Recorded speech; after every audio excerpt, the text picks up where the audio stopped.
Hey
everybody, welcome back to another show.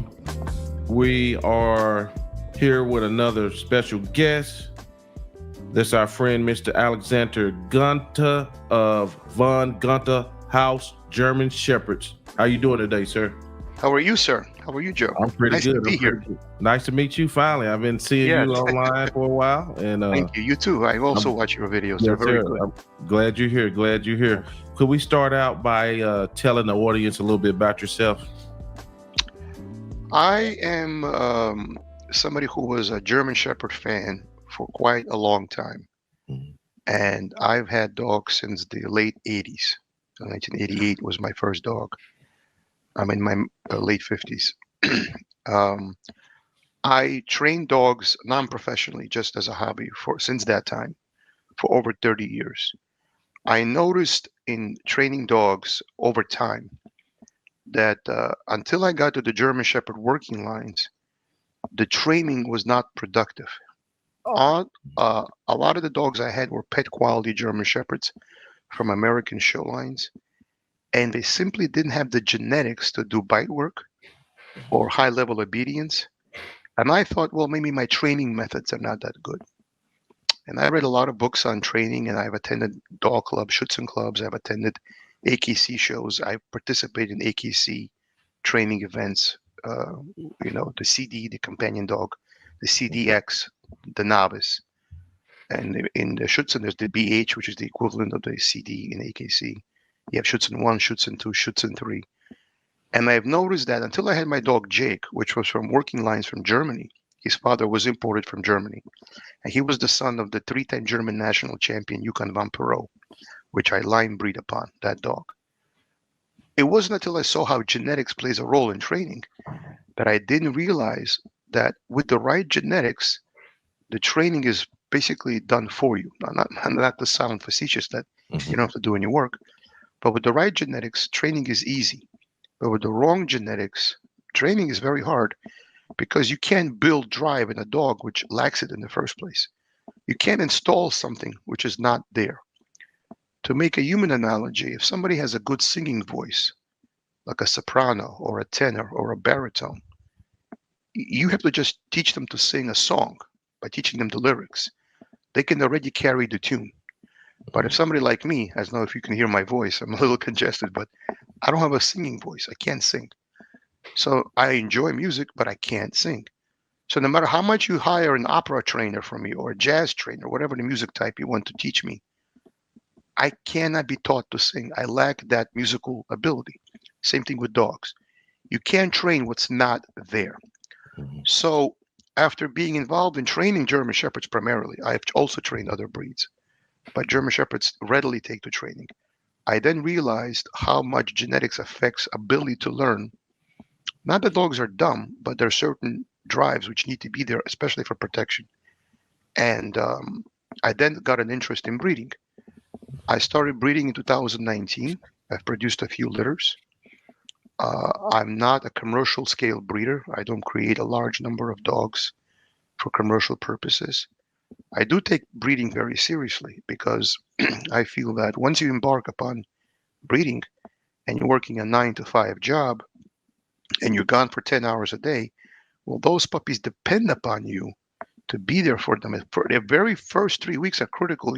My puppies might die if they're not fed every 2 hours. They can't control their body heat in the first 3 days. And you are totally obligated to protect those puppies if you took on breeding dogs.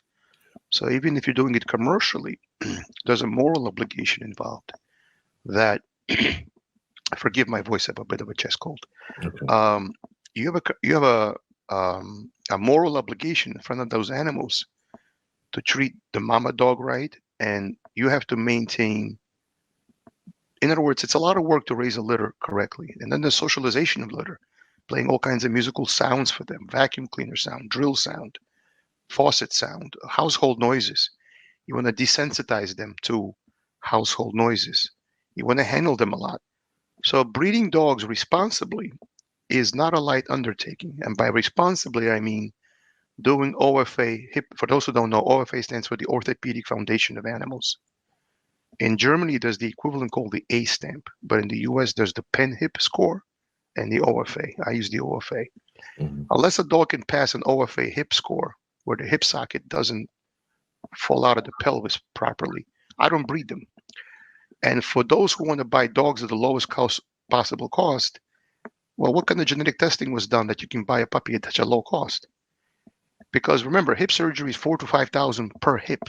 Mm-hmm. So 2 hips is $8,000. Yeah. So that $800 puppy, which you bought cheap, will be an $8,000 puppy if you have to do hip surgery. So get it from the right breeder, which has standards.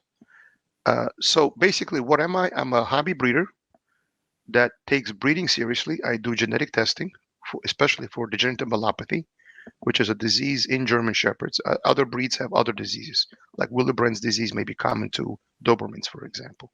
Mm-hmm. So you can test for every disease under the sun. Dobermans have specific diseases to their breed. Dalmatians have a disease specific to their breed. In other words, no breed is disease-free. You can do about 153 genetic tests from Embark, and for a very low cost. And OFA is more expensive by far to get hip X-rays. But Embark.vet, I'm not affiliated with them. I'm just mentioning their name. I think if you're going to breed dogs, you have the responsibility to create genetically free, disease-free dogs as much as possible. Because if you don't do it, you're passing on the healthcare costs from you, the breeder, to the buyer. And the buyer expects a healthy dog for what they're paying. Mm-hmm. And temperament is one quality, and healthy genetics is a different quality. So you want both. You want the right temperament and the right health. That combined creates a healthy animal. Mm-hmm. I think as a breeder, not just me, other breeders, we have a responsibility to do some kind of testing of the parent dogs before pairing them together. So I follow a rigorous model where no dogs that I breed are not genetically tested and OFA hip tested. So all my puppies come with a hip and elbow guarantee because I only think it's right. Right. That's briefly what I do and how I do it. Right. Now you got some really popular videos on YouTube when it comes to genetics. What is your background, and how did you get into it, so able to explain it as deep as you can? Well, I was a science major from 1985 to 1988. I was at Seton Hall University as a physics major. And then from 1990 till 1994, I went to NJIT in Newark as an electrical engineering major. So I have a physics background and an engineering background. As a science major, the first 2 years of your sciences, you have physics, you have chemistry, you have biology, you have statistics as part of your math courses, you have calculus, obviously.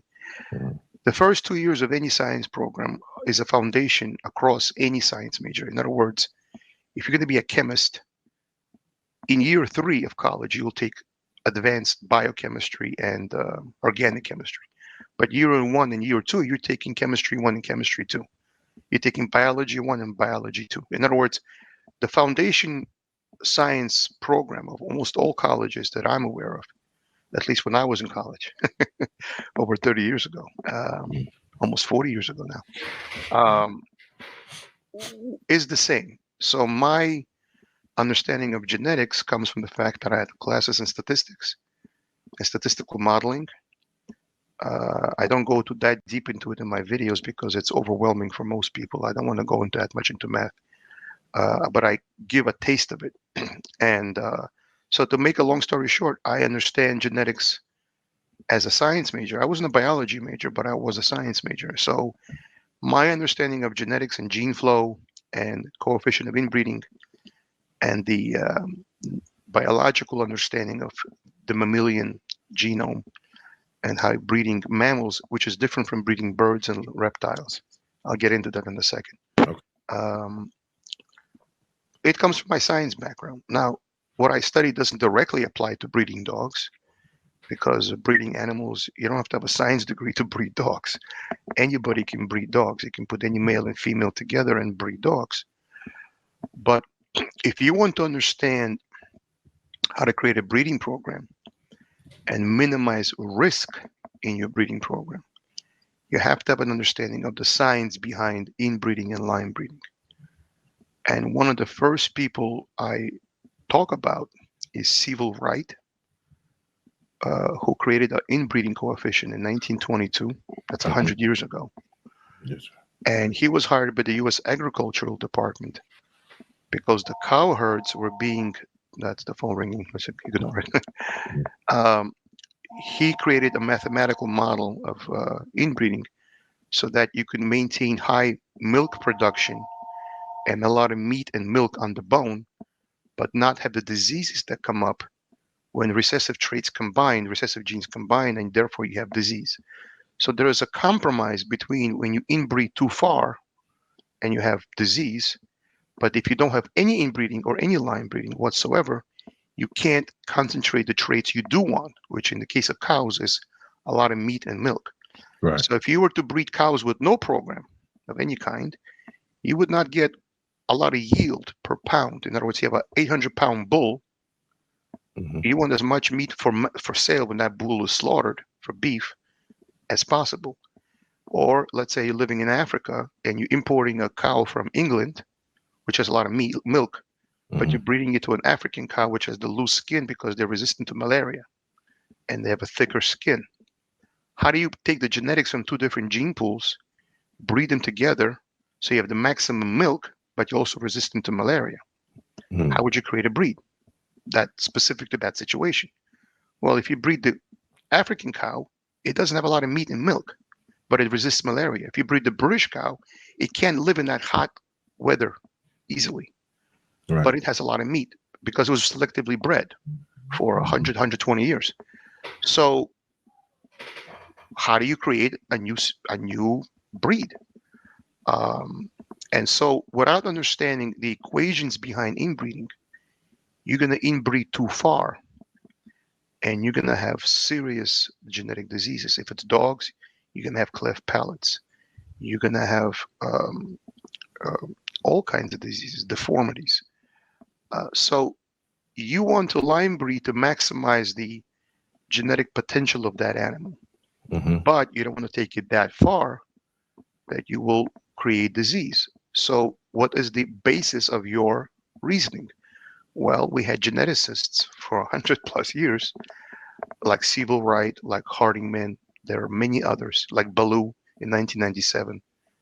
I mean, we have 78 years from 1922 until the year 2000. Call it 80 years, in round numbers, Yeah. So. to understand genetic modeling. And that we had a lot of professional statisticians and biologists doing this. If we can take some of that mathematics and gobbledygook that most people can't understand because it's beyond their education level, and if we could boil it down to simple fractions, which is all there is, Mm-hmm. most people can follow fractions. You could simplify the concepts and reduce risk. So the coefficient of inbreeding is nothing more than a measure of risk.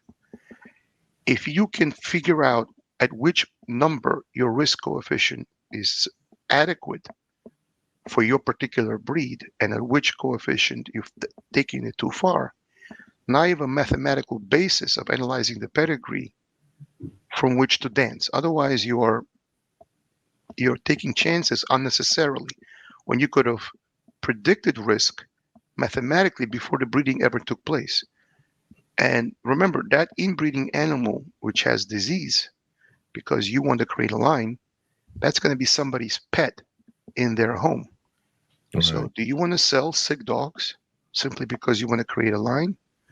So, there's a responsibility level involved Yes, sir. that you want to create a line because you want certain attributes. Let's say for dog sport, you want a dog which will work well in the Mondio ring or KNPV, the Dutch Royal Police Dog Sport, for those who don't know, or Schutzen, which is now called IGP. Mm-hmm. So you want to concentrate certain traits so that animal performs well in that sport, Mm-hmm. but you don't want to do where the dog has lower fertility, poor liver health, poor eye health, poor physical structure, and in some breeds things have been taken too far. An Mm-hmm. example is the Showline German Shepherd, which has the roach back and terrible orthopedics, Mm-hmm. in my opinion, and it has gone too far. So I think that understanding genetics and creating a coefficient of inbreeding and understanding that the math behind it is the best thing we can do for the average hobby breeder.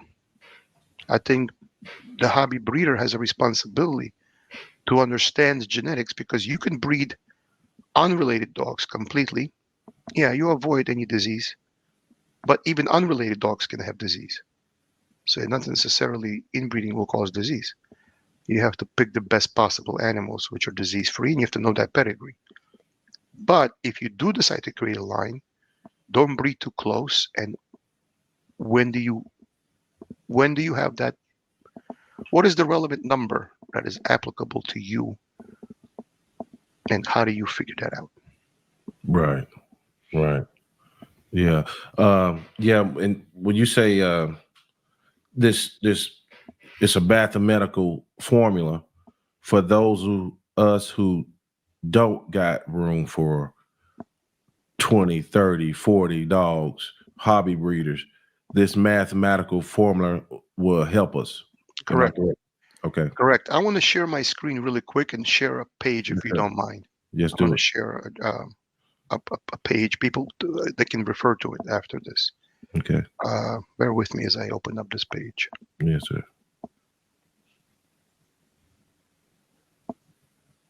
Can you see this screen or not yet? I can see it. Civil. Okay. So this gentleman is Civil Wright.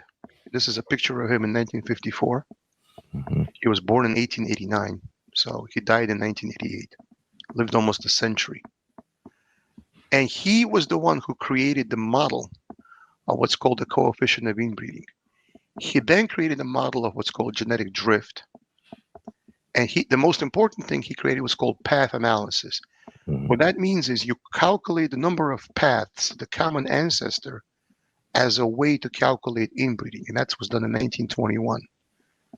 And with that model, he can then calculate the coefficient of inbreeding.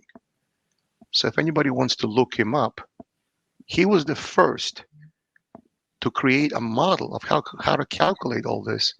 As I said, he was hired by the U.S. Agricultural Department to prevent inbreeding too far, and he created a mathematical tool to help cow breeders from inbreeding their bulls too far in that cow herd.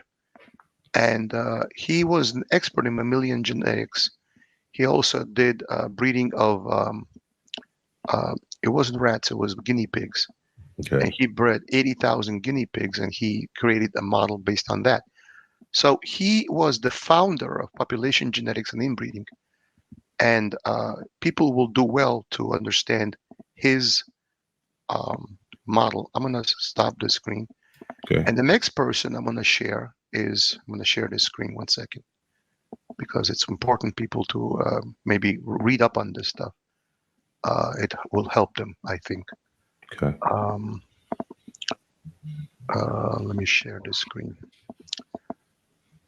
So this article, bloodlines.net/high flyer coefficient at HTM. It's called coefficient of inbreeding. comparing Wright's and Hartingman's equation. Here's the equation right here that he wrote in 1922. And it says, let's understand this equation. It says f of x equals sigma 1/2 to the n1 plus n2 plus 1 times 1 plus fa. So what does this mean? Half of your genes come from your father and half of your genes are from your mother. That's why it's half, because you don't get all your genes from your father, you get half of them. And you don't get all your genes from your mother, you get half of them. So it's 1/2 to the generation number. In other words, 3 generations behind, it'll be n1 is 3. 4 generations common ancestor, n1 will be 4. n2 is the other common ancestor, plus 1, times 1 plus fa, where fa is the common inbred ancestor inbred upon. In other words, when you're inbreeding on inbreds, the effect is cumulative. So what this says is sigma means the sum of the inbreeding coefficients times the common ancestor and his inbreeding coefficient. So let's say this is 0.25, so it'll be 1 plus 0.25. So this will be 1.25 times this fraction.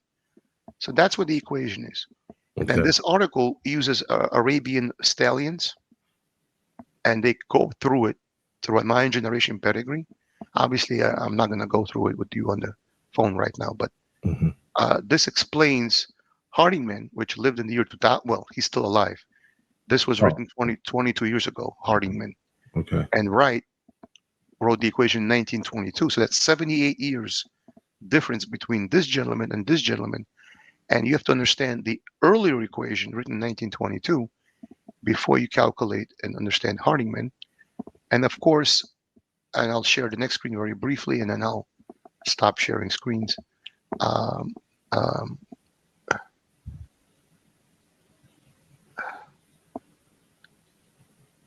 So in population genetics, there's something called genetic drift and gene flow. So let's say you have a caribou which left his herd and traveled to a different herd, and he mated with all the females in that herd, and he now changes the genetics of that herd. And this shows you how the frequency of allele pairs change over time, over the number of generations involved. Or this could apply to human genetics. Let's say you have Spanish sailors which traveled with Columbus and other explorers, like Ponce de Leon. They hit the U.S. shore, and we have American Indians which lived on these shores at that time. And the sailors of the Spanish fleet married the local Indian women and changed their population genetics. If you look at people in Brazil, we have the gene flow of multiple ethnic groups and racial groups affecting the local population, and that's what gene flow is about. So what's an example of that in dogs? If you look at the German Shepherd between East Germany and West Germany, is an example. So East Germany fell. Germany fell in 1945 at the end of World War II, when Nazi Germany and the Reichstag was captured by the Red Army and the American Army, and it was divided into East and West Germany from 1945 until 1989. In 1961, the Berlin Wall went up, and so there was a physical barrier between East Germany and West Germany. You had communist East Germany and capitalist West Germany, called the FRG, the Federal Republic of Germany, and the East Germany called the DDR, the Deutsche Democratic Republic. Now, 45 years is not a lot of time in human terms. Yeah. Because a human being, a 40-year-old man can have a 20-year-old son. So in human beings, 40 years is 2 generations. Because our time to reach sexual maturity is age 18, 16. But you don't usually have kids at 16. That's the exception.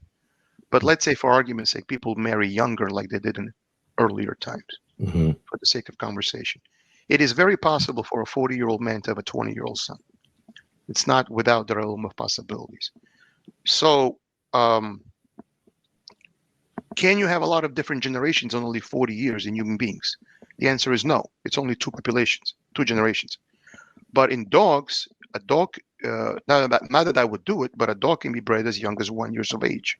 It reaches sexual maturity. So a 1-year-old dog can have puppies out of that dog. Now, that's breeding too young, but that's not my point. Can you do it? The answer is you could. So in 45 years, that's 45 generations. So 45 in human beings is not a long time. But in dogs, 45 years is 45 generations. It is a long time. Yeah. So when you consider the fact, sorry about that. When you consider the fact that Captain Max von Stephanitz, which founded the German Shepherd in 1899, by 1922 the breed was complete. Howard von Graffith was the first German Shepherd. He bred them to his own daughters to increase the prepotency of the outcome. I'll explain prepotency in a second. Now, from 1899 until 1922, the breed was complete. So it was within his lifetime. So in 23 years, the German Shepherd was finalized. In other words, it wasn't finalized at the beginning of the breed in 1899. It was finalized in 1922. Captain Max von Stephanitz lived until 1935, before the beginning of World War II. So 2 years after the end of World War, 4 years after World War I, 1918, when World War I ended, by 1922, the German Shepherd breed was finalized. So it took 22 years. So getting back to my example of generations, in 22 years, the breed was created.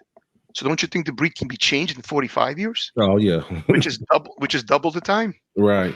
So essentially, because of genetic drift, getting back to that article I pointed to, the separation of communist East Germany from Western West Germany, and that wall, which was put up in 1961, physically dividing them, the East German Shepherd became actually a separate breed.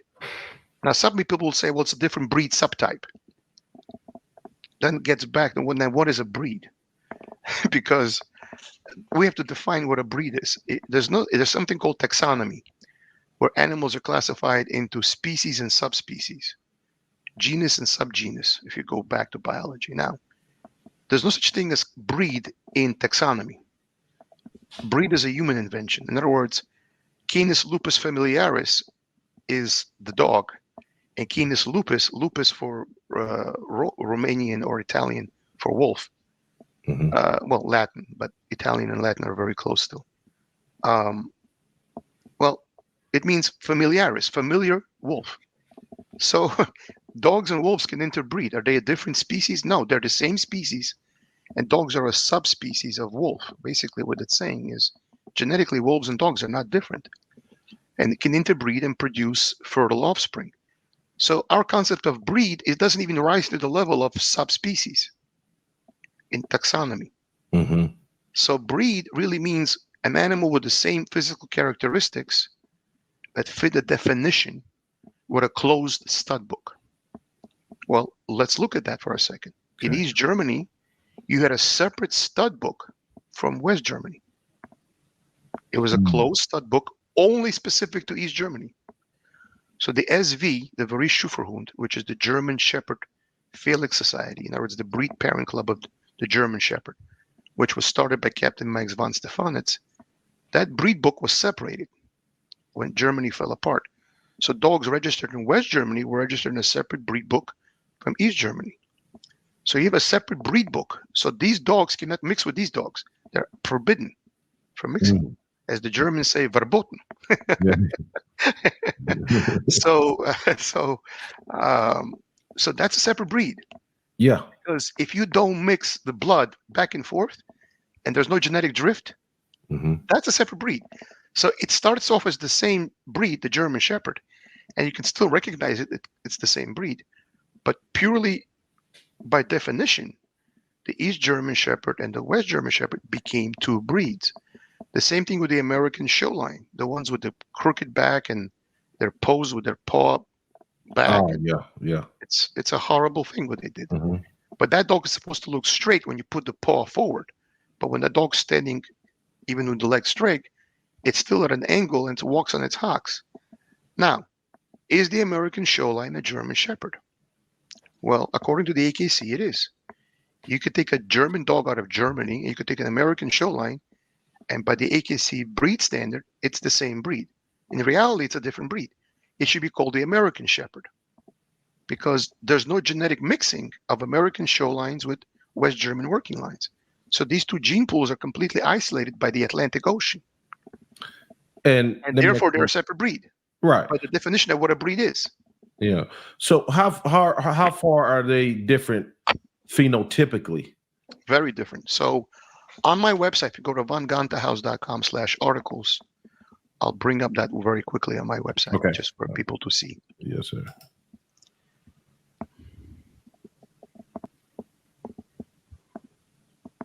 And let me ask this while you're getting that. And even if they were close phenotypically, would they still would be different dogs, genotype. Yes, Right? absolutely, absolutely. So if you look at I'm bringing it up now. Can it come? Does it come across? Yeah, I see it. I'm looking at it All right. right So now. here's an American show line in 1970. Look Yeah, at this male, for example. Here's an yeah. example on the right. Now, in German Shepherds, males and females are distinctly separate. You have distinctly masculine traits and distinctly feminine traits. Mm-hmm. This is a male. He looks like a female. Yeah. Compare this dog. Let me find a good example here. To compare this dog. Mm-hmm. Here's an East German Shepherd. Okay. Yeah. You could tell this is a male. Yeah, he like a male. Big mane, heavy bone structure. You see the heavy bone structure? Mm-hmm. Very masculine, square head. He looks masculine without even knowing it's a male, right? You know it's a male. Right. Now you look at the American show line. Here's an American show line male. You can see the male portion here. Yeah. Yeah. He looks like a female. Mm-hmm. Narrow muzzle, no mane, long stretched neck, no squareness of the jaw. You can't tell this is a male or female by looking at him. Right. That's just in secondary sex characteristics. That's one problem. Problem number two, look at the dog's back leg. He's walking on his hocks. Now, so this is an American show line versus now. Here's a West German show line. Notice the roach back. Notice the West German working line. Straight back, square, not perfectly square. The Malinois is perfectly square. The German Shepherd's supposed to have a little bit of slope, not completely no slope. The Malinois is completely square. The German Shepherd is not, because you have a longer ratio this way, left top to bottom, than this way, from the shoulder to the. Now, you could tell this is a classic German Shepherd. This is a modern invention, which is no longer looks like a German Shepherd. Here's an example of a West German working line. You could tell it's a male. This is a West German show line. Now I'm going to go into. There's still some standards they follow, but not to the same degree. Here's an East German dog, or a Czech dog. You see, distinctly masculine, square head, heavier bone construction, as you can see, heavier build, much stronger muscles in the shoulder muscle, as you can see. And you could tell it's a dog bred for a purpose. So even without inbreeding or line breeding, let me stop. That I stopped that screen, or it's still showing? Yeah. No, it's going. Okay, I wasn't sure. Yes. All right. So now, before we talk about line breeding and inbreeding, first we talked about gene pools. So when a gene pool becomes isolated and is bred for a specific purpose, it becomes a separate gene pool of the breed at large. So let's talk about that. Okay. At the end of World War I, the Heritage Foundation for the Blind needed people to walk the blind. So they bought 100 German Shepherds from Germany. Now remember, Germany was an enemy country after World War I. Yes. So the British renamed them Alsatian, not to call them Germans. But they're German Shepherds, but the British call them Alsatians. Anyhow, that's a whole different. Gotcha. That's a historical fact. Anyhow, they brought 100 dogs, and they were expensive for that time period. They hired 4 trainers, paid them salaries, gave them housing, and they had them train the dogs to lead a blind person. Now, the training methods were crude for that time, but they were the training methods of that time. In other words, the method was the same across all these dogs. Whether it was the ideal training method or not the ideal training method, that's besides the point. It was what it was, but it was consistent across all these animals. Now, you couldn't take a chance that a dog which is not suitable would lead a blind person and get that person killed by a car. And you have to have a reliable dog that can lead a blind person. Well, out of 100 dogs that they trained for a year and a half, 100 dogs, guess how many dogs succeeded out of 100? How many? Three. Woo. 97% failure rate. Damn. Now, they pay the salary of these trainers and housing and food for 2 years for these trainers. They pay the cost of the dogs and to feed them and take care of them for 2 years. 97 dogs. Remember how much money is involved. Mm-hmm. Couldn't do the job that they were brought in for. So a person buys a German Shepherd, they say, well, a German Shepherd is a German Shepherd. They're all the same. I just want a pet. Really? Now, when they bred these three dogs to each other, guess how many were successful in the next generation? I would All say, of yeah, I was going to say a All of them. significant amount more. Okay, good. Right, Yeah. all of them. Mm-hmm. Actually, it was 87%, but the next generation was 100%. Good. But what I'm saying is, when you take dogs which already exhibit the right traits and those genetics then pass on to the next generation, your success rate for the task at hand increases. Mm-hmm. So if I took those very same dogs which were successful for leading a blind person, which is a very compliant animal, it's not a high drive animal, Yeah. right? Now I want these dogs to do police work and take down a criminal. Now I'm going to have the opposite effect. Right. These dogs will fail. Yeah. Right. But if I take a dog from Schutzen lines or IGP lines and I make them take down a man with training, obviously, with a bite suit or a bite sleeve, Mm-hmm. how many of those from the Schutzen lines will succeed? A lot. Lot. Yeah. Because they have a high prey drive in there, have enough aggression to take on an opponent. So here's the same breed, German Shepherd, but here were dogs which were selectively taken to be leading blind people, and here are dogs which were taken to do bite work in a dog sport.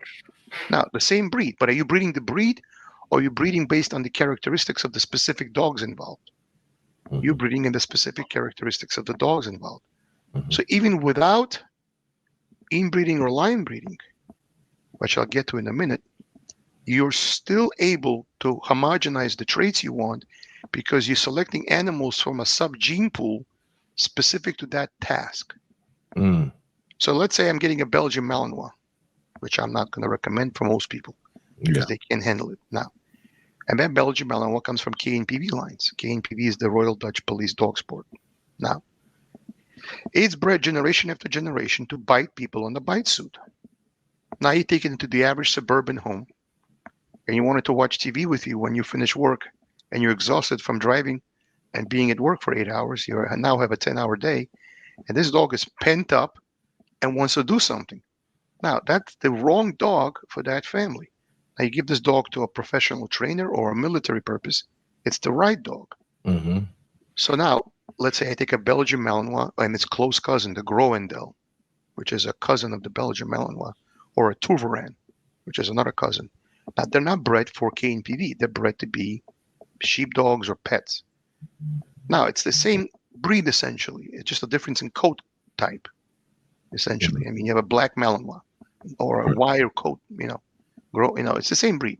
Yeah. Now, just a difference in type. Right now, color does not make a breed. So, to me, the Tourveran, the Groendel, and the Belgian Malinois, they're all the same breed, just different coat types and color. Okay, versus fawn versus black. That doesn't make a breed. Color does not make a breed. Now, but it's not the coat type that was the difference, or the fact that it's called Groendel. You should just call it Belgian sheepdog, right? Right. And it would be a fairer term to use that term, right? Now, will that dog work in the average household? The answer is yes, because it was selectively bred not to be so hyper for bite work. It was bred to be more of a pet. So it's not the breed that is the problem. It's the sub-gene pool within the breed that you have to understand when you're selecting for an animal. Gotcha. Even if you don't line breed or inbreed to concentrate traits, just by selecting the sub-gene pool involved, you are therefore selection criteria testing the kind of animal you get. So dog sports have a big influence on genetics. So where did it all come from? Well, getting back to Captain Max von Stefanitz, the founder of the breed, the German Shepherd. Mm-hmm.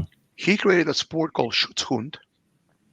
In German, Schutzmann means policeman. Schutzhund, Hund means hound or dog, and Gotcha. Schutz means police. So Hmm. Schutzhund means protection dog, to be translated word for word, right?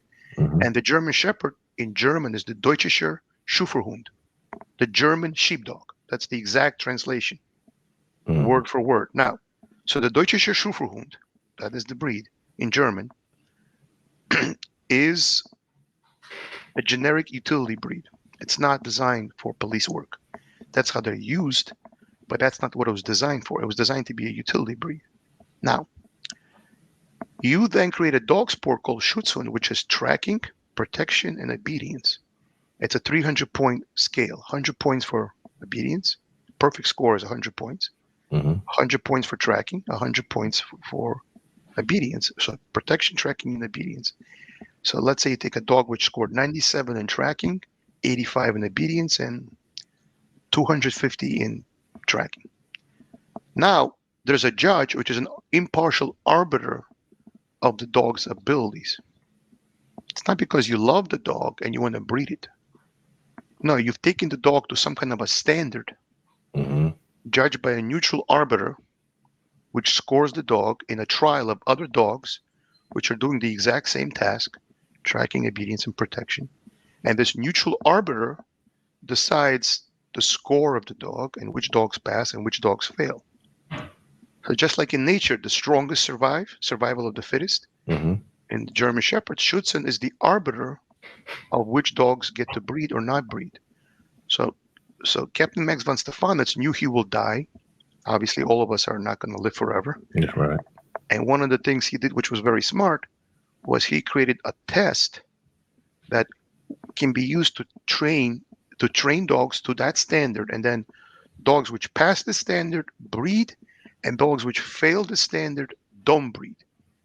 And therefore, he created a modicum of now it's subject to interpretation and human error is involved. It's subjective, but at the very least, there's a standard. Now, other working breeds, the Rottweiler, the Doberman, the Bassaron, there are a lot of other working breeds, also now do IGP. But originally, this test was designed for the German Shepherd. It was first designed for the German Shepherd. Other Hmm. breeds now do it, but it's not. It was originally for the German Shepherd. Now, by using this standard, a dog sport, as an arbiter of which dogs breed or don't breed, you're selection testing dogs. So so your selection pressure in nature, there's selection pressure. Which let's say you have a deer and it cannot outrun the wolf, it will be killed and eaten, right?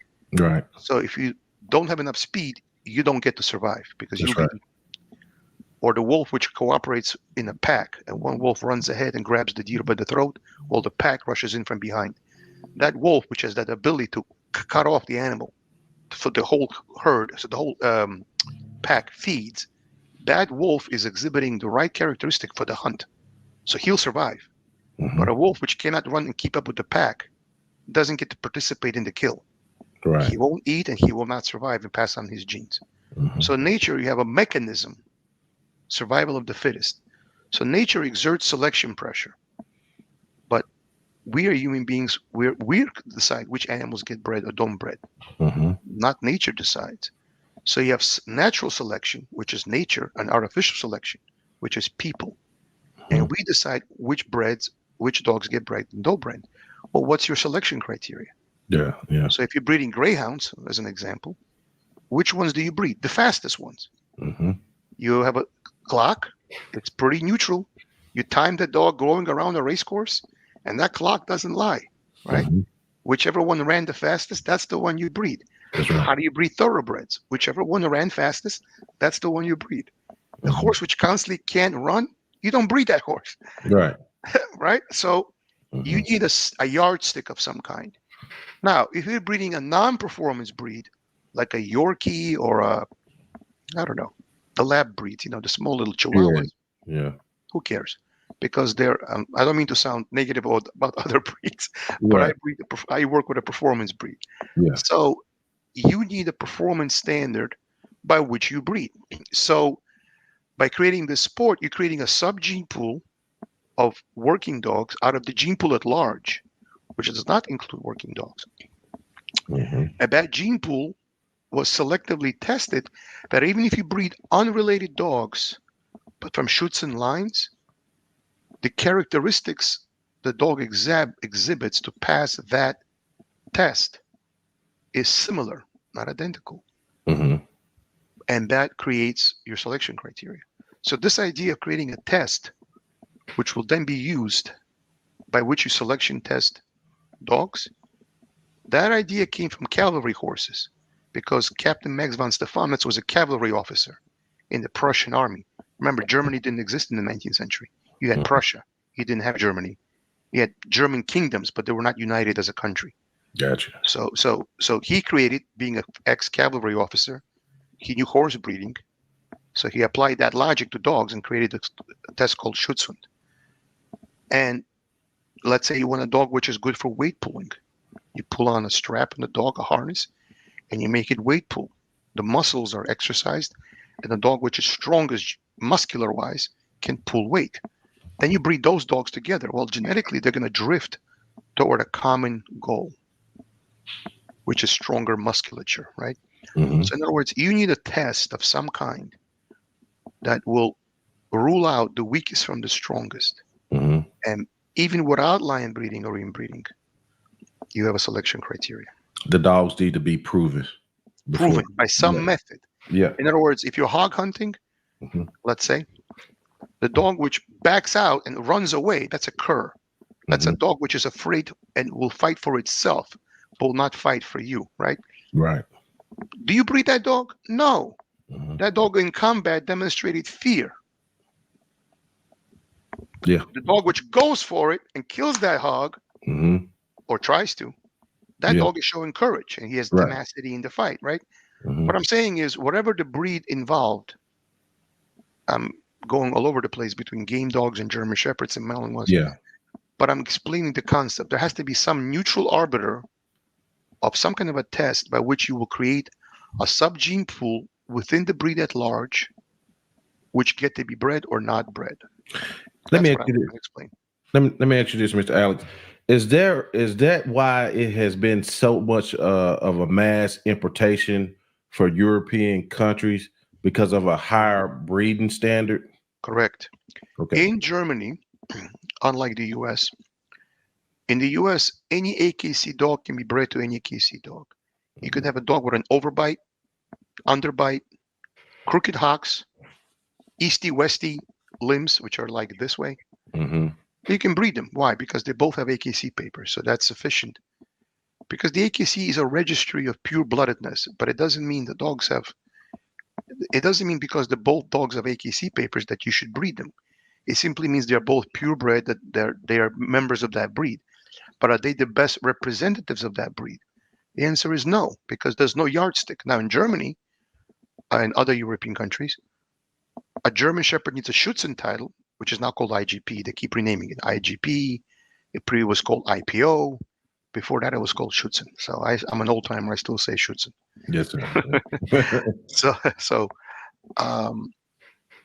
So now a male has to have at least a Schutzhund 1, and a female has to have a Schutzhund 1.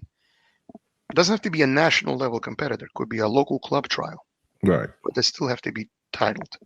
Then you have to have what's called a hip X-ray, called an A stamp, where the hip socket is aligned into the hip joint properly. The other part of it, because remember, X-rays came out only in the 1890s, and Captain Max von Stephanitz lived in 1859. So the ability to X-ray for animals, X-rays were expensive. They were only used for humans. So Dr. Roentgen, who invented the X-ray, it was by happenstance he invented the X-ray, by the way, but that's beside the point. In other words, the luxury of X-raying animals didn't come until the 20th century. Okay. But Schutzhund came as a test in the 19th century, 100 years ago. So how did you test hip X-rays for dogs without having, it would be, in other words, it would have been cost prohibitive to X-ray a dog in the 19th century. Even humans couldn't get X-rays for medical purposes in the 19th century. Yeah. We're talking about 150 years ago, right? 120, depending on which time period you're discussing, right? So it was cost prohibitive to X-ray dogs that long ago. I mean, we can do it now easily in the present day, but in 19th century, nobody would X-ray dogs to determine if they have hip dysplasia, right? Because it was just cost prohibitive to do X-rays even for people, never mind dogs. Only the very rich could afford X-rays. Going back in time. So how did dogs get tested? Well, back then, what did they do? They had a wall straight up. Now they use an A-frame where the dog runs up the A-frame and then runs down the A-frame. But originally they had a straight wall. The dog had to jump up and climb that straight wall, and then on the way down it had a triangular piece so it wouldn't hurt itself. Now they still do that with the Malinois, or they make them jump a broad jump over distance. And if you don't have the right orthopedics, you can't do the jump. They also would do what's called the AD. I don't know what the word is in German, top of my head, but it's basically the dog runs next to a man on a bicycle for 10 kilometers. And you can't have bad hips and run 10 kilometers. It's just not possible because you would hurt too much.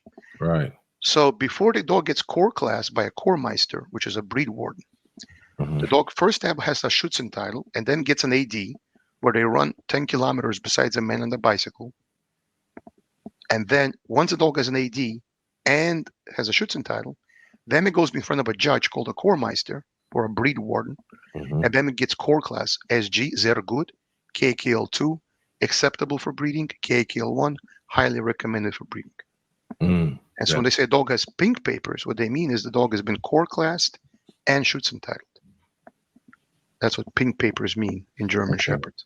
So basically, and it's a dog born in Germany, obviously, not somewhere else. So without X-rays, because X-rays, as I said, started becoming popular in the 20th century, it was cost prohibitive in the 19th century. But the physical act of running for 10 kilometers, if you have bad hips, you can't do it.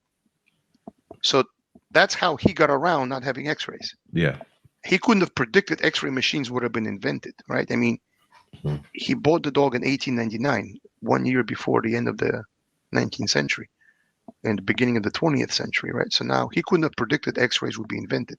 And he couldn't have predicted living in 1899 that X-rays would be common, that it would be so cost effective to do X-rays for dogs that anybody could do it. Living in 1899, how could you foresee X-rays being used for dogs? Yeah. You can't, right? But he knew that with the wrong hips, you can't run and you can't jump. Right. So the test of Schützen existed before X-rays did, and the physical act of running and jumping a wall meant only the strongest dogs with the best legs and the best hips could then be bred. So that's a real practical way of testing for bad hips.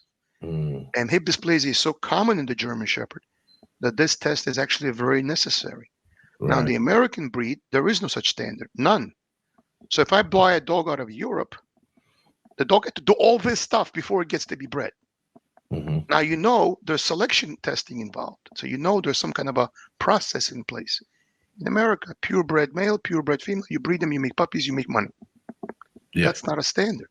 And that's why people I import dogs from Holland and from, like my bitch Bailey, she was from Netherlands. Right. She's the daughter of Karel van Brandenburg, the KNPV champion. Right. Who's the son of Yukon van Perot, the 3-time Bundesprogen champion.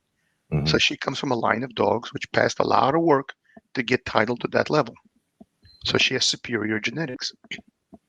My dog Jake was from Born van Volsri, also imported from Germany. He passed. Jake passed also, unfortunately. But Jake was the grandson of Yukon van Perot. So same grandfather, two different fathers. In other words, Bailey and Jake produced a 3-3 line breeding on Yukon. Common grandfather, so they're first cousins. Okay. So same grandpapa. Right. So basically, that's why I breed European-born dogs, because not every dog in my kennel is obviously born in Europe, but they're descended from dogs either one generation or only 2 generations removed from a European blood. Gotcha. Sorry for that detailed explanation. No. But I thought that was important. Yeah, it was.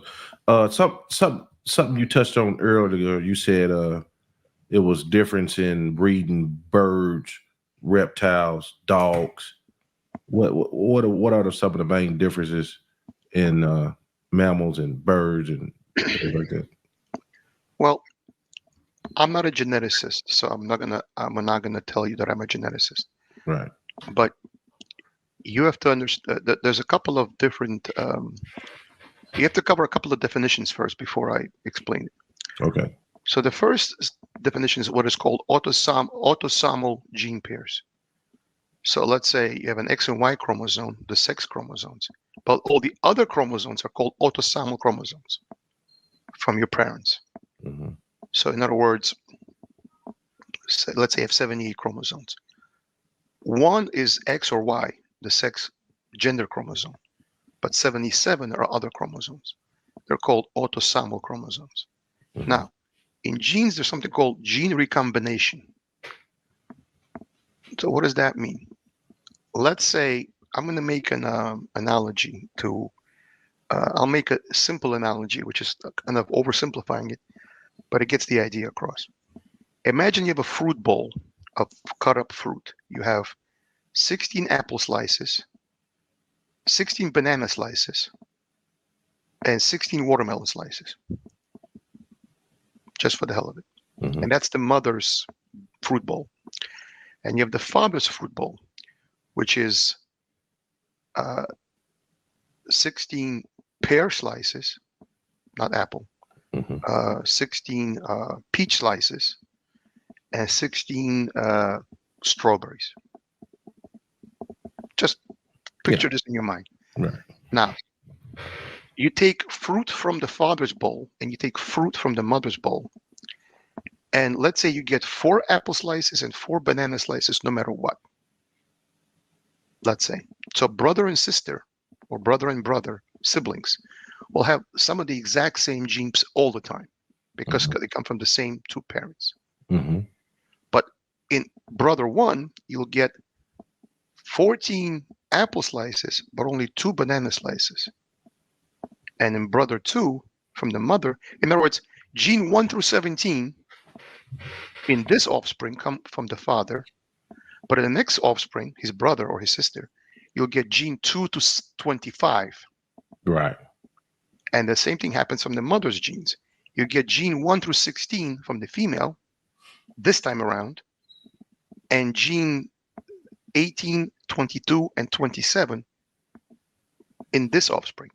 Now, in the other broad offspring, which is the exact same parents, you'll get from the father, not genes 1 through 17.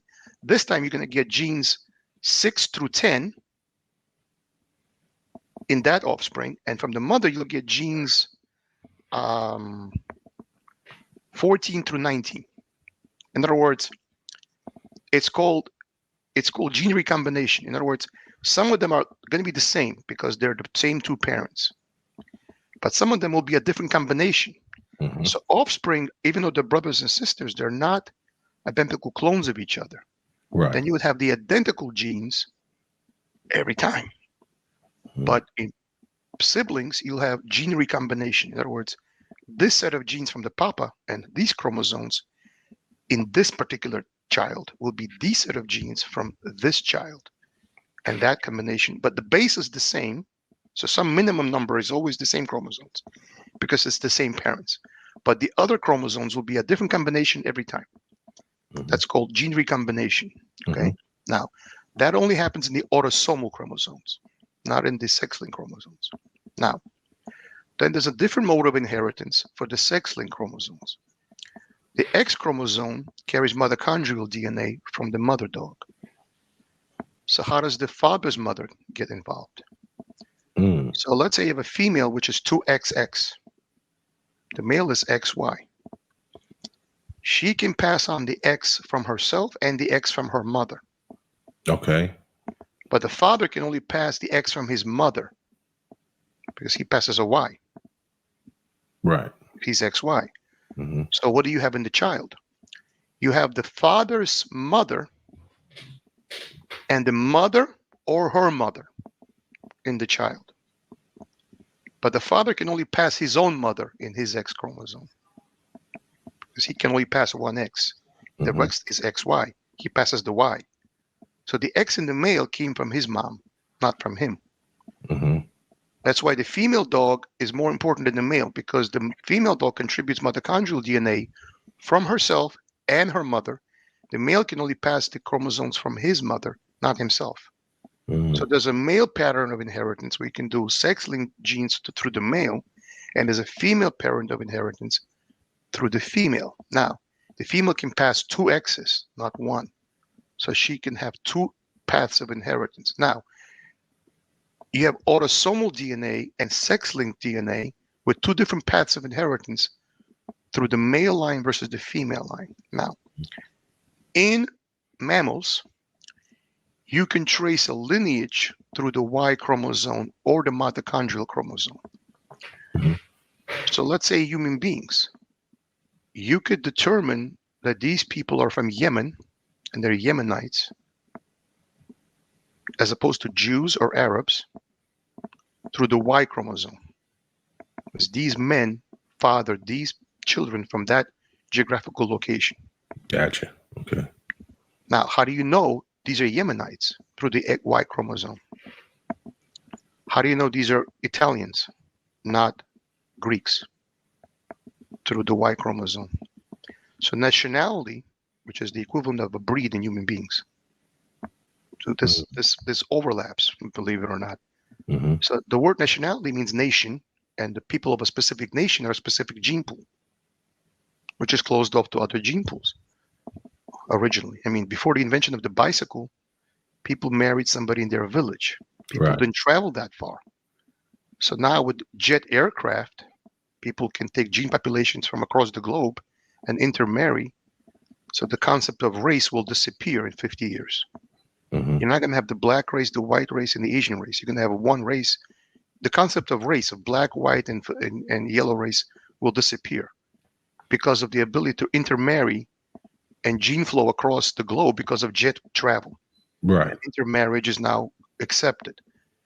Earlier, intermarriage was not accepted. I don't want to stray too far from dogs, but yeah, it's the same concept.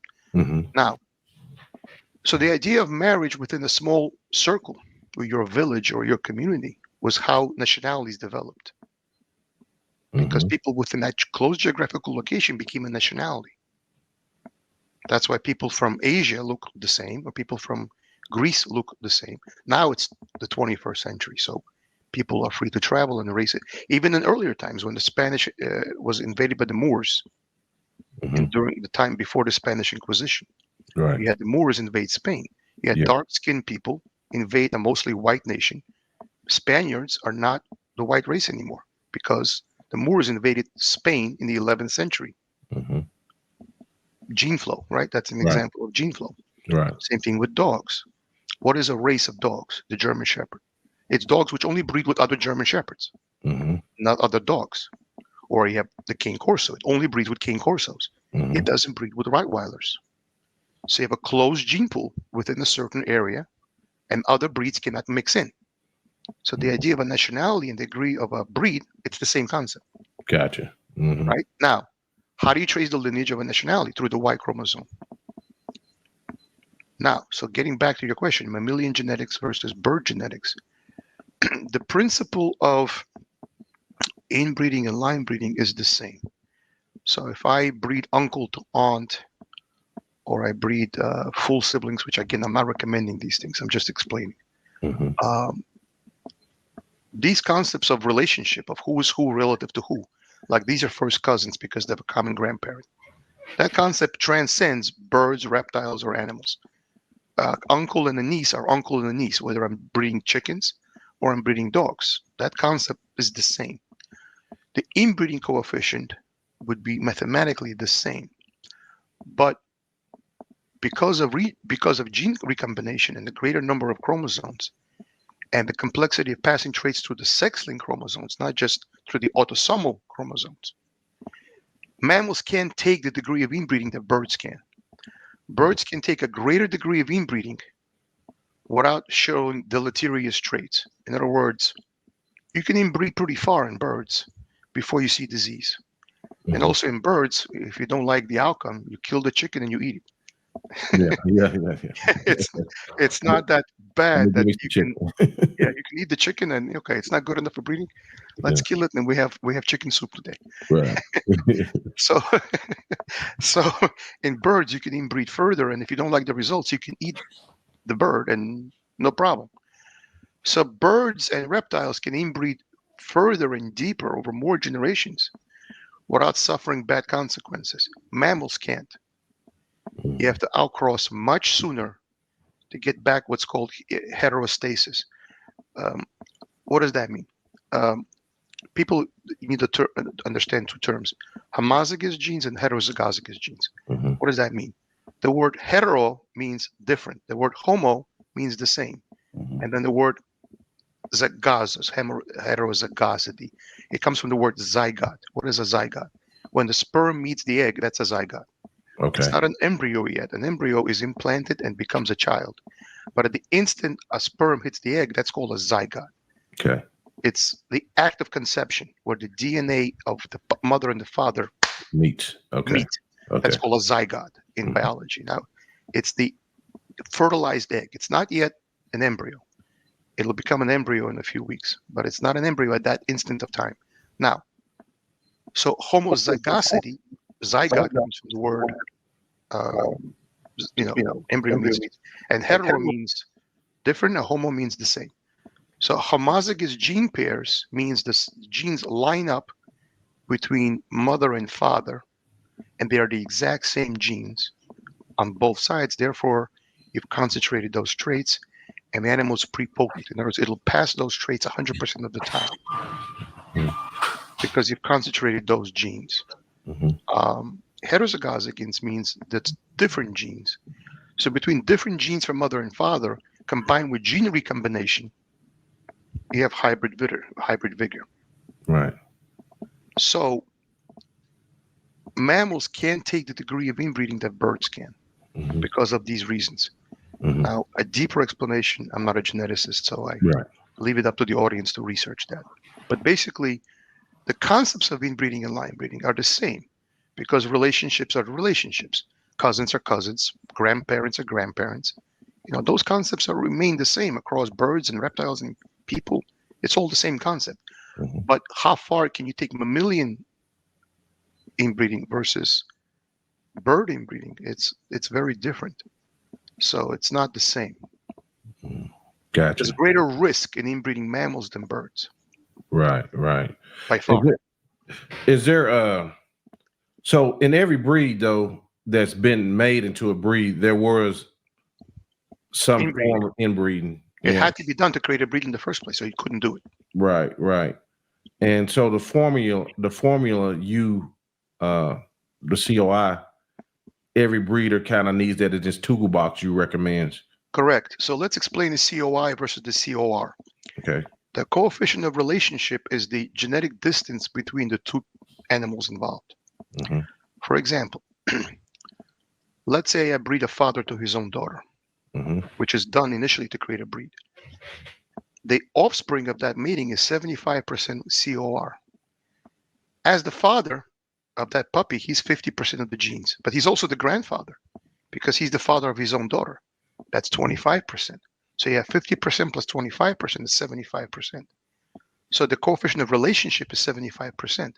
But what's the coefficient of inbreeding? It's roughly a quarter of that. So a quarter of 75 is 25. Hmm. Let's say you have two first cousins mating, as an example. The easiest way to do it, which is very simple, is take 1/2 to the power of the distance of the relative. So if it's a grandfather, he's 3 generations away from you, right? Hmm. Your parent is you. You're counting yourself as one. Yeah. Your parent is 2. Sure. His parent is 3, right? Hmm. So 1/2 to the cubed, 1/2 cubed, Hmm. because it's the mother's grandfather. And on the father's side, it's the same grandfather. So it's 1/2 also cubed. Hmm. 1/2 cubed plus 1/2 cubed is 1/8 plus 1/8, which is 2/8. 2/8 is 1/4. Hmm. 1/4 is 25%. So a common grandfather has a coefficient of inbreeding, coefficient of relationship of 25%. Hmm. What's the coefficient of inbreeding? 1/4 of a quarter. because the inbreeding coefficient is 25%. Go back to a fraction versus a percent. Whatever way you like to do it, you can do it. Whatever you like to do, the way you do the fractions, it doesn't matter. Right. Yeah. Okay. So a quarter of a quarter. So a quarter times a quarter is 1/16. 1/16 is 6.25%. So if the coefficient of relationship is 25%, the coefficient of inbreeding is 6.25%. 1/4 of the coefficient of relationship. Now, what does that mean? Well, the first thing you have to understand is what is the coefficient of inbreeding mathematically versus, like, say, I do a pedigree-based COI. I go to pedigreedatabase.com. Yeah. I put in a father, I put in a mother, and I get a hypothetical coefficient of inbreeding between these two dogs, right? Or I use a program called BreedMate. You can buy a copy of breedmate.com. You can buy a copy of a database which will do this calculations for you. Okay. You don't want to do it that, these are all available software. And there's other software. Now, I did my girl Lucy, one of my females I kept out of Jake and Bailey. According to the Embark blood test, she has a 30% coefficient of inbreeding. But according to Pedigree database, she has a 6.25% coefficient of inbreeding. So which is right, the blood work one or the pedigree one, which is the right one? Well, the blood work one is the right one because the actual inbreeding is what the blood work shows, right? So this coefficient of inbreeding as tested by Embark vet panel, and as the mathematical coefficient as predicted by Wright's or Hardiman's equation. So he says, wait, why such a big discrepancy? What the hell does that mean? Here's what it means. Let's say I have a litter of 9 pups, as an example, and they have the same grandfather. My example is Jake and Bailey, my 2 dogs which have the same grandfather. You can order a kit of 9 test kits from Embark. The unit is 9. If you have 10 pups, you got to order a separate kit. Right. But you can buy a 9-pack, kit. Out of my own curiosity, I tested every puppy in that litter because I was curious. One puppy using Embark was 3% coefficient of inbreeding. One pup was 6.25 on the dot. One pup was 17%. Lucy came out 30%. Now remember, the maximum number is 25%. Yeah. So there's a variability across the litter mates. Some got more of the homozygous gene pairs, and some got less. So the coefficient of inbreeding is the average over the entire litter, not of the specific dog. In other words, on average, the breeding will be 6.25% inbreeding coefficient. But that might not be that dog. That might be its litter mate. In other words, I tested the entire litter because I spend the money. Who cares? You want to know what you're going to do, right? Yeah. Now, some came in. No, it wasn't 30%. It was 25%. My bad. My memory's playing tricks on me now. Okay. So the coefficient of breeding can reach as high as the coefficient of relationship. That's the upper range. In other words, up to 25% of all the genes are the same. But it's typically a quarter of the maximum number for the litter as a whole. So one puppy came in at 3%, one puppy with the Embark test. Now, mathematically, they're all 6.25%. But with the Embark test, one puppy came in at 6.25%, one puppy came at 3%, another puppy came in at 15%, Lucy came in at 25%. That's the one I kept. Yeah. Okay. Okay. Yeah. In other words, if you're going to do line breeding, you want to get that higher percentage so that the offspring mimics the ancestor you're inbreeding upon. So if you are going to do line breeding and you want a champion dog, which represents the epitome of that breed, at least in your mind, or you want to see which pups are closest to his genetics, where that homogeneous combination, remember I told you about gene recombination? Yes, sir. So that gene recombination did not happen equally across all the offspring. Right. That's why the Embark test was different per 9 pups. But the pedigree COI it's a predicted value. It's not the actual value.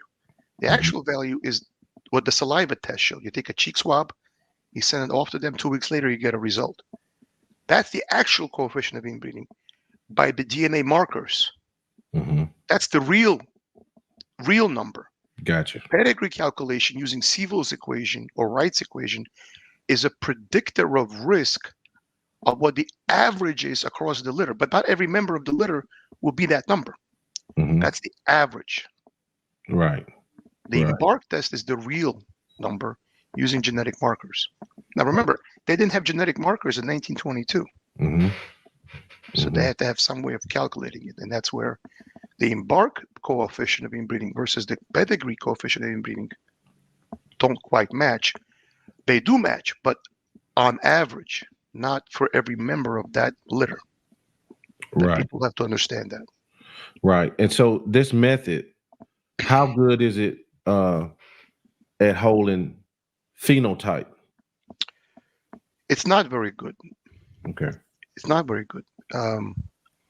You would think it would be good, but actually not very good. Okay. Which was surprising to me, but that comes from experience. Let me explain. Okay. Ideally, well, let's first define it for the audience which doesn't know, because I don't know who the audience is. So let's quickly take a second to define it. Phenotype is breeding a dog by how they look. Genotype is having common ancestors, and it's in the genes. So let's say I want to create a very consistent litter, and I can do that by breeding by similar phenotype. Let's say I want a black German Shepherd. That's my ideal. I'll take a black bitch to a black stud, and I'll create black pups. Now I'm breeding them, they look similar. They look color-wise the same. Or I'll take a dog with a heavy musculature, or I'll take a dog with a light skeletal structure, let's say, and I breed to another dog with a light skeletal structure. They look the same anatomically and color-wise, so I'm breeding by phenotype. I'm breeding like to like because they look similar. Now, will the pups look similar? Yeah, because the parents look similar. But can that pass into the next generation? The answer is it can't. Now, they will look similar, but their temperament will be all over the place. Completely different temperaments. Yeah. Very different. Because temperament characteristics like prey drive, aggression, intelligence, that's inherited by genotype, not by phenotype. Because the way somebody looks, that's how they look. Yeah. Now, so let's take my first litter that I have with Bailey and Jake. Jake was a black and tan dog. Bailey's a sable dog. Jake was a heavy construction, short muzzle, ears far apart, not close like this, but far apart, heavier jowl structure. Bailey had a very long muzzle. Ears are closer together. She has a different top line than Jake did. She has a deep round chest, a barrel chest, like her father. Her anatomy is just like her father. Jake did not look like her even close. Now, how did the puppies come out? Well, in terms of color, we had some black and tan, some sable with a black and tan saddle. We had puppies which had Jake's body structure, heavier boned and heavier in the front and in the back. Some had Bailey's structure, like a very gazelle-like, very light bone structure. So they were all over the place in terms of how they looked, even though they're all bred from first cousins. Now, so what's the ideal? The ideal is to breed by genotype and by phenotype, if you can do it. Right. So had they looked similar and were first cousins, now you're really emphasizing repeatable traits. Now, in my second litter and my third litter, I bred Bailey. Jake passed away from cancer, unfortunately. I love that dog. Sorry. But yeah, Bailey was bred to a dog named Jago. Jago of the Southland. He's on my website. His father is the product of a half-brother to half-sister mating. So he's the son of a half-sibling mating. Same father twice, different moms. So essentially, he is his father. He has 50% of his genes. Now, which dog is prepotent, Bailey or Jago? Jago. Jago is the product of an inbreeding, not even a line breeding, a true inbreeding. When I breed Jago to Bailey, who will outpower who? The inbred dog or the non-inbred dog? The inbred dog, because he's prepotent. What does that mean? If you breed two dogs together, mother and father are 50-50 of the genes. But when this dog has a lot of homogeneous genes lined up through inbreeding or line breeding, he outpowers his female partner. So all the pups came out like baby Jagos Mm-hmm. and not like baby Baileys. I mean, to some degree they did. Right. I'm not saying she contributed nothing. But what I'm saying is when I inbred, I didn't inbreed. I didn't inbreed at all. I bred a dog which was a product of an inbreeding. He doesn't belong to me. I paid the stud fee. But what I'm saying is I took a different sire who had inbreeding in him and I outcrossed him to my female, which is not related to him in the Mm-hmm. slightest. Now, Mm-hmm. all the pups came out like him. Why? Because he's the product of an inbreeding. So he's therefore prepotent. He passes himself no matter what female he's bred to. I've seen other pups from other people because we're in a small circle of friends which breed dogs together. I belong to a club and we have other German Shepherd people in that club, and I collaborate with other people Mm-hmm. because I can't control having so many dogs in my own premises. So I have to use other dogs outside my own program. Otherwise, I'll run out of dogs. So I can't, I don't want to inbreed that heavily. I want to use outside blood. So I work with other people who have their dogs. Now, I've seen other puppies sired by Jago, which other owners have puppies out of him. And no matter what female he's bred to, Czech line, West German show line, he fathered over 120 pups at this point. He got busy. Yeah. and and he But shows because up a lot in the pups he here. shows up, no matter the female he was bred to, not completely, but heavily.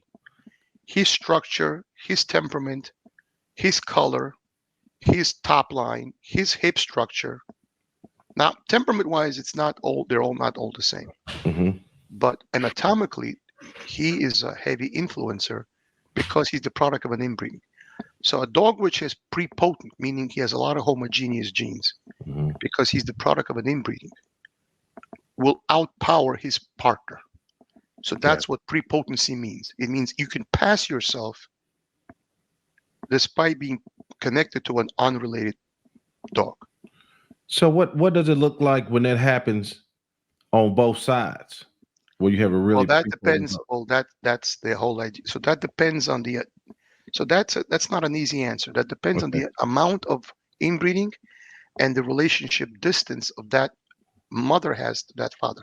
For example, let's say the mother is 4 generations away from the father. They have a common great grandfather, not Mm-hmm. grandfather, great grandfather, 4 generations away. Mm-hmm. If they're both 4 and 4, meaning they're second cousins, not first cousins. First cousins is a common grandparent. Mm-hmm. Second cousins is a common great grandparent, Yeah. right? Now, so what's the coefficient of relationship? 1/2 to the fourth plus 1/2 to the fourth. 4 generations. 1/2 to the fourth power is 1/16 plus 1/16. That's 2/16, which is 1/8. So the coefficient of relationship is 1/8. What's the coefficient of inbreeding? 1/4 of 1/8, which is 1/32. Mm-hmm. So the coefficient of inbreeding is only what, 1.56%? Nothing, right? Right. Now, what if that same ancestor is 4/4 on the mother and 5/4 on the father? Now he appears not only once in the fourth generation, but twice in the father's side and twice. Now it's 1/2 to the fifth plus 1/2 to the fourth on this side, and 1/2 to the fourth plus 1/2 to the fourth on this side, and you add the fractions. Remember that Wright's coefficient of inbreeding? Sigma, Yeah. the Mm-hmm. sum of the series. Right. Right. Sigma means summation in Okay. Greek. So basically, you take the relationship distance when that ancestor appears, the common ancestor, Mm-hmm. and you take 1/2 to that power and you add it up every time he appears. So let's say he appears 5, 4, 4, 4, 3 fours and 1 5. Mm-hmm. It'd be 1/2 to the fourth times 3 plus 1/2 to the fifth. That's the total contribution of that ancestor. Now, so let's say I wanted to line breed in a famous dog, but I don't want to inbreed. I don't want to do close. I don't want to do parent to grandkid, or I mean grandchild to grandparent. Right. That's inbreeding. That's not line breeding. Let's say I want to have a common great grandfather. Now, will that create prepotency? The answer is no. Every time you step back in time, you're halving the relationship distance. So as a father, I'm 50% of the genes. As a grandfather, I'm 25% of the genes. As a great-grandfather, I'm 12.5% of the genes. As a great-great-great-great-grandfather, 5 generations, I'm 6.25% of the genes. So every time I go a generation back, I'm half those genes. Father, 50%, grandfather, 25%, great-grandfather, 12.5%, great-great-great-great-grandfather, 3.25%. In other words, the further back in time, the less the influence. Now, Right. but how do you create the influence? You accumulate that grandfather several times in the pedigree, and you add up the coefficient of inbreeding. That's why line breeding is safer than inbreeding, because let's say that ancestor appears 4 times in the 4th generation, let's say, as an example. Now, that one ancestor is 4 times in the 4th generation, so he's 1/2 to the 4th, plus 1/2 to the 4th, plus 1/2 to the 4th, plus 1/2 to the 4th. All right, so that's 1/16 times 4, which is 4/16. 4/16 is what? 1/4, right? 1/4 is 25%. So he's 25% of the genes, but all the other dogs are 75% of the genes. Gotcha. Yeah. So now he's 1/4, but you have 4 generations with gene recombination taking place of 75%. In other words, his pedigree is 100% of his genes, right? Of that 100%, 75% are a lot of other dogs, and only 25% is this dog. Whereas with inbreeding, he is a lot and no other dogs involved at all, practically. In other words, by keeping the relationship distance further, he has an influence, but there are a lot of other dogs which have introduced heterozygosity. Gotcha. Gotcha. So in a dog which has a coefficient of relationship, not inbreeding, coefficient of relationship of 25%, the other dogs make up the other 75%. And the coefficient of inbreeding is 1/4 of the coefficient of relationship, roughly. Right. So 1/4 of 25% is 6.25%. So what's a rough rule of thumb? So anything above 6.25% is considered dangerous. Anything below 6.25% is considered safe. So if a dog has a 5% coefficient of inbreeding, it's safe. If a dog has a 3% coefficient of inbreeding, it's safe. At 6.25%, that's the border between safe and unsafe. Now, let's say you have a cousin, let's say you have an aunt to nephew mating. That's 3-2. 1/2 cubed plus 1/2 squared. She has the female has the same grandfather as the male's father. 1/2 cubed. In other words, her grandfather, 3 generations back, is the male's father, which is 2 generations back. So it's 1/2 cubed plus 1/2 squared. All right, what does that give you? 1/2 cubed is 1/8, plus 1/2 to the square is 1/4. 1/8 plus 1/4 is what? 1/4 is 2/8, so that's 3/8. 3/8 coefficient of relationship. What's the coefficient of inbreeding? 1/4 of 3/8, which is 9.63%. In other words, so an auntie to nephew mating or an uncle to niece mating has a coefficient of relationship of 37.5% and the coefficient of inbreeding of 9.63%. Is this above 6.25%? Yes. But is it below 12.5%, which is half siblings? Yes. So an aunt to nephew mating is below 50% coefficient of relationship. Let's speak in coefficient of relationship. Forget about coefficient of inbreeding because it gets confusing. Let's just talk about coefficient of relationship. Yeah. So the same father with 2 different moms, those siblings are 50% of the same father, right? Coefficient of relationship is 50%. What's the coefficient of inbreeding? 12.5%. 1/4 of 50%. 1/4 of 50% is 12.5%. That's dangerous. Now, aunt to nephew is 37.5%, 12.5% lower. First cousins is 6.25%, 3% lower still. So by going from, this dog is 2 generations, but you're taking it 3 generations here, but 2 generations here. You move the generation distance up 1 spot, reducing the risk. So now what does that give you? Well, will you have a prepotent dog? Absolutely.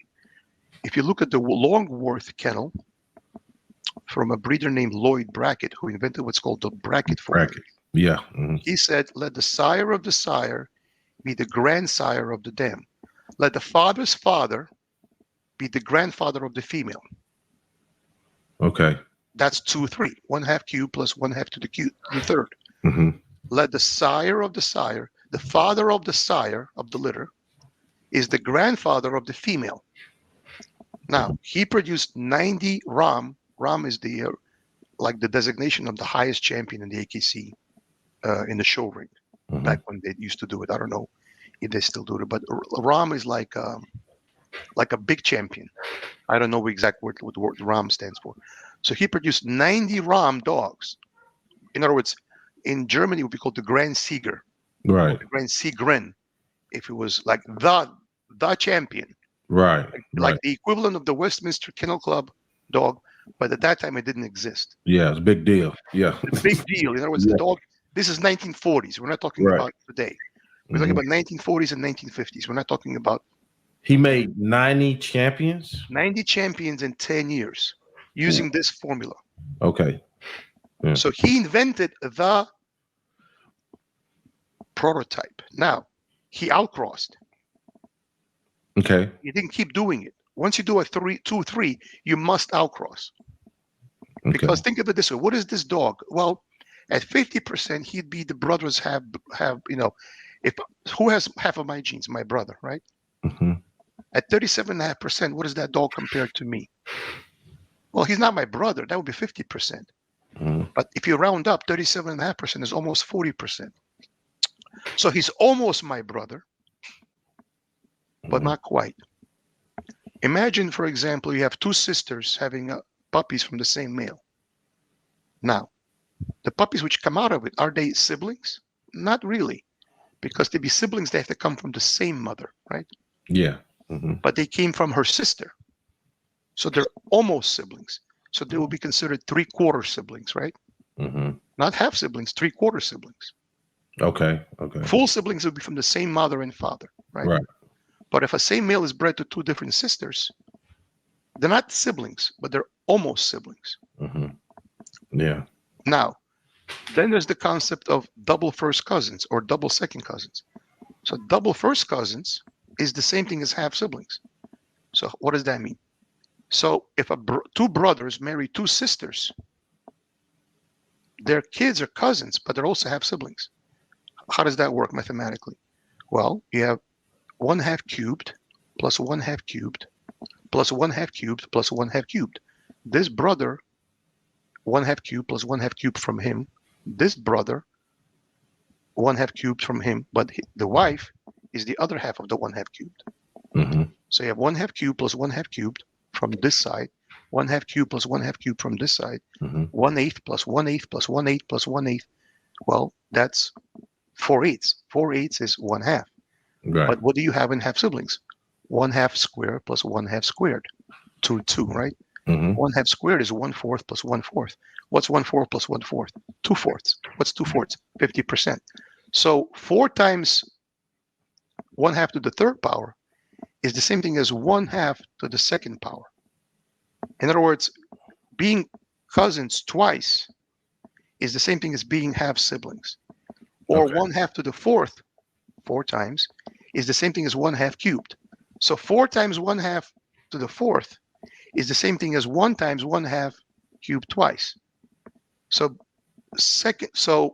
it's called double first cousins, creates the equivalent of half siblings, Mm. or double first cousins creates the equivalent of first siblings, first cousins. In other words, let's say a dog is 1/2 to the third plus 1/2 to the third plus 1/2 to the third. Okay. Mm-hmm. So what does that make? Well, that father was the product of a first cousin mating. Okay, but that mother is the granddaughter of that same dog, but through a different set of parents. Gotcha. Okay. Now you take a son, which is the product of a half sibling mating, a half cousin mating, and a daughter, which is the same granddaughter but not related except through that grandfather. Mm-hmm. Now you've created 1/2 cubed 3 times. Well, that's almost double cousins twice. Yeah. So it's almost right. Now, is it the same as half siblings? Not quite. Mm-hmm. Not quite. But it's So close. it's close. So what I'm saying is these numbers tell you the relationship. You know, half siblings is 50% COR and 12.5% COI. You know, first cousins is 6.25%. Well, what's twice 6.25? 12.5. Mm-hmm. That's half siblings. In Mm-hmm. other words, you can accumulate the blood of the common ancestor repeatedly, repeating him. If you do it enough, it's like he's further up in the pedigree, even though he's in the past. Right. Right. Right. Yeah. That's the difference between line breeding and inbreeding. You're accumulating the blood of the common ancestor or ancestors. There could be more than one. And the further you go back in time, the more the odds of running into a common ancestor. So if you do it once, like 4-4 mating, 1/2 fourth plus 1/2 to the fourth, is that inbred? Not really. Mm-hmm. They have a common great great grandfather. Big deal. Right. Yeah. It might as well be unrelated. Right. But if he is repeated several times in the 5th generation, in the 6th generation, in the 4th generation, he's all over the pedigree. Now he has an influence. So if he appears only twice, it's not enough of an influence if he's far back in time. Now, if he's close, in other words, genetic influence depends on the position in the pedigree. If I'm a father, I have a lot more influence than if I'm a great grandfather. Mm-hmm. But if I'm a great grandfather several times, Mm-hmm. I'm almost like a grandfather. And if it's done frequently enough, it's almost like I'm a father. In other words, by accumulating the blood of the common grandparent or great grandparents, but let's say one for the sake of easy math, Mm-hmm. if that grandparent is repeated enough, his influence, despite being 4 generations back, as if he's 3 generations back. Right. Is that in some aspects almost recreating or cloning him? Or just what you said, just It's not influence? enough to be considered cloning because Okay. cloning in today's parlance, nowadays we do have genetic cloning Yeah, we because do. Yeah. we do have genetic cloning. Mm-hmm. What's the closest thing to cloning we can do if cloning through genetic mechanism didn't exist? In other words, let's say we're living in the 20th century as opposed to the 21st century. Let's say we're living in the 1940s, Mm-hmm. which is 20th century, right? Yes. We're not living in the 1990s, which is almost toward the end of the 20th century, but let's say we're living in the 1940s. How can I accomplish cloning without having the cloning technology? Well, I could accomplish cloning what's called back breeding. What does that mean? I take a father, I breed, I'm not recommending this, I'm just explaining it. Mm-hmm. I could take a father, breed to his own daughter.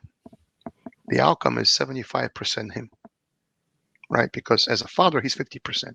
Now, he's also a grandfather, he's 25%, Mm-hmm. right? Then the female puppy out of that mating grows up, and when she's an adult, you mate to him again.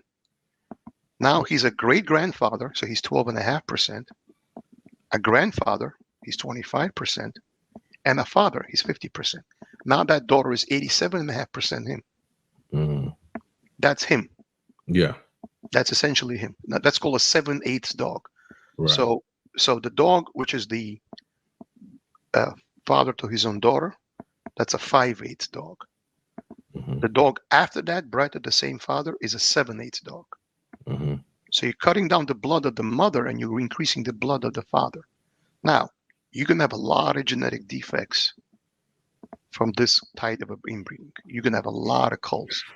Now, back in the 19th century, they drowned pups. Mm-hmm. They were kind of vicious. Mm-hmm. Yeah. Nowadays, you don't cull that way. You don't kill. You simply castrate and you prevent them from being able to breed. Right. You will simply spay and neuter. Mm-hmm. Now, if they have serious genetic defects and their quality of life is terrible, then you would put down through a lethal injection. Mm-hmm. Again, this is the downside people have to think about. Yeah. You have to kill animals. Mm-hmm. If they're genetically deformed, you have to kill them. Mm-hmm. So in dogs, we can control inbreeding, which is incest. Mm-hmm. In human beings, we can't, because in dogs, you can kill genetic defects Mm-hmm. or castrate them or do a hysterectomy if it's a female. Right. In human beings, you can't do that That's right. unless you're living in Nazi Germany, Yeah. which believed in Übermenschen and Mindermenschen, Right. Superman and inferior man. Right. Right. Anyhow, we're not going to get into that Yes. Hitler talk, Yeah. but anyhow, like he felt that people which are retarded shouldn't breed. Yeah. Yeah. He will. And, He will and it was called eliminate eugenics, where you would kill, literally kill, or them. castrate people which were inferior in his mind. But Right. anyhow, I don't want to get into that. But bottom line is, in human beings, you can't do these kind of things, but in animals, you can. So Right. incest in human beings is definitely verboten. But in animals, incest is not a terrible thing because the problems with incest in human beings, like we had King Charles the Third, he had a huge jaw. He couldn't even talk. He couldn't walk until he was 4. He was Mm. infertile. I mean, there was or Cleopatra. She married her own brother. Yeah. Back Yeah. then, to keep the blood pure, people married their own siblings. Right. So what I'm saying is the inbreeding is a very bad thing, but in some parts of the past, it happened in people too. Mm-hmm. But we see very serious effects of that situation. But Yeah. we're not going to go into that. But what I'm saying is, in dogs, you're able to keep the ones which survive. In other words, what is inbreeding? Inbreeding doesn't cause disease. Inbreeding exposes disease because the recessive trait from the male, which is the disease gene, for example, not every recessive trait is obviously diseased. But let's say we have a recessive trait which is a disease-based gene, Mm-hmm. for the sake of conversation. Let's say we're talking about degenerative myelopathy, which is like Lou Gehrig's disease in people. Right. Now it's a capital B, lowercase b. In other words, B is the dominant gene, lowercase b is the recessive gene. Mm-hmm. Now it meets up with the other lowercase b from the other parent because it's the same parent on both sides. If that bad gene meets up with another bad gene, now you got 2 copies. Yeah. Now that gene will be expressed. Now you will cull that animal by fixing it so it doesn't get to pass its genes. Now, but the ones which didn't get that combination, they're actually healthier because you bred that disease out by not allowing that animal to pass. Which the ones which survived, which didn't exhibit the trait, therefore they're stronger because they didn't get the bad copy. Mm-hmm. Right. And that's how we have the strongest thoroughbreds, which are fastest in the world, the cows which make the most milk, birds which have the highest quality poultry production for our consumption, horses which are the fastest they've ever been. Got them on the phone. Sorry. That's all right. Yeah. Yeah. Couple of So basically, through selective breeding, we have some of the best horses, some of the best dogs, some of the best animals that ever lived. For example, take the dog which crossed the Iditarod, a 2,000-mile race in Alaska, freezing cold. Yeah. You think any dogs which can be pulled up to a sled and pull that sled for 2,000 miles? No, they can't. No. No, they're selectively bred. Yeah. Right. So basically, we're able to enhance the trait of the animal in nature. Had we not done that, we couldn't have the breeds we have today. Take a thoroughbred. Is it faster than the Arabian that it came from? Hell yeah. Mm-hmm. Because we took the Arabian stallion, which was already a breed, and we enhanced it through racing them and only breeding those which were the fastest ones. Mm-hmm. So the Arabian was already a fast horse, but it was, raced occasionally because that was not their goal in Saudi Arabia back in the 11th, 12th, and 17th century. So we took in the 17th century, this is how long ago it's been done. From the 17th century until now, we took the Arabian stallion and created the thoroughbred and the standardbred in horses. Mm-hmm. So we took the Arabian, which was a fast horse, and we made a much faster horse, which is called the thoroughbred, Mm-hmm. Mm-hmm. through selective breeding. Now, I know we're talking about animals, and then we have brushed over human beings, but is that the same thing that's going on with like the athlete of the day? Like we're faster than they are, better? How does that come about? Because we're not I simply think that it doesn't quite translate to people for a okay. couple of reasons. Number one, um, first of all, we have more protein sources that we have than we had in the past. Mhm. So let's say you have a bodybuilder, as an Yeah. example, or a weightlifter, which involves a lot of physical strength. In order to have a higher ratio of fast twitch muscle fibers to slow twitch muscle fibers, you have to have a lot of protein in your diet to build muscle. The Mhm. availability of protein in Western countries, which have an adequate food supply, that didn't exist in earlier centuries. So the question is it genetics which are changing, or is it the ability to feed people which is changing? Mm. So in earlier centuries, even as late as the 19th century, people didn't have food based on their social class. People were poor and they were skinny. If you remember the artist Rubens, it's called Rubenesque when they talk about a plump woman. Yeah. He painted naked women which were fat. Mm-hmm. Now, in the time he lived, being fat meant you were part of the upper classes Right. Right. because you had enough food to make you fat. Mm-hmm. The lower classes were skinny because food was scarce because didn't have enough money. Right. So the painter painted fat women, which we don't consider attractive today's times, but in the century he lived in, Rubens the painter, the women were considered Rubenesque because they were fat and plump, which was considered the standard of beauty because people didn't have enough food. So fat women were considered the most attractive in the world. So Rubens painted fat, naked women because they were fat. I Mm-hmm. mean, really, that's Rubenesque comes from that phrase. Mm-hmm. So part of the performance of people ties to our ability to have adequate nutrition. So that's a big factor between now and earlier centuries. If you read Charles Dickens, the Pickwick Papers, it's highly autobiographical. He was jailed because his father couldn't pay his bills. It was called debtor's prison. And back then, you couldn't declare bankruptcy and walk away from your creditors. You were jailed for not paying your bills. So Mm-hmm. Charles Dickens' father was jailed and he became an orphan at age 9 and lived in an orphanage. So that tells you how much money affects food and the ability to become athletic. You can't become athletic if you don't have enough to eat. Right. So Right. that's number one. Number two, there's a theory called Lamarck and Darwin. So Lamarck and Charles Darwin lived at the same time. They were contemporaries. Mm-hmm. Charles Darwin wrote The Origin of Species in 1859. 1859. To put that into context, the Civil War started in 1860. It was over in 1865. Mm-hmm. So The Origin of Species was written 1 year before the start of the Civil War. The Mm-hmm. Civil War was 150 years ago. Think about it, a century and a half. Right. Now, Charles Lamarck felt that human beings could evolve and pass traits based on the characteristics acquired in life.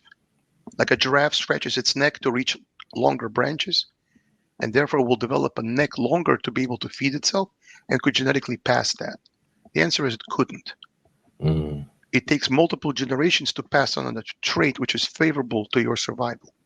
You can't do it in one generation. So Lamarck was disproven, and Charles Darwin felt it takes multiple generations to pass on a genetic trait favorable to you.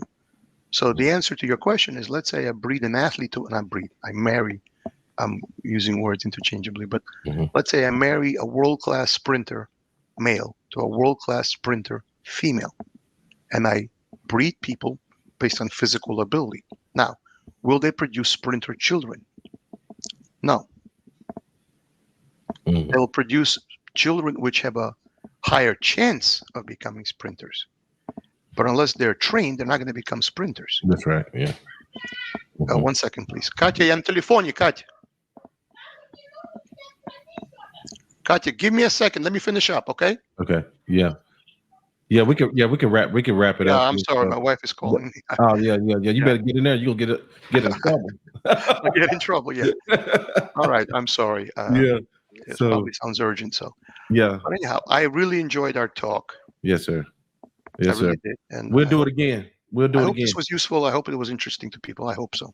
It was. So thank you much. And I'll talk to you soon.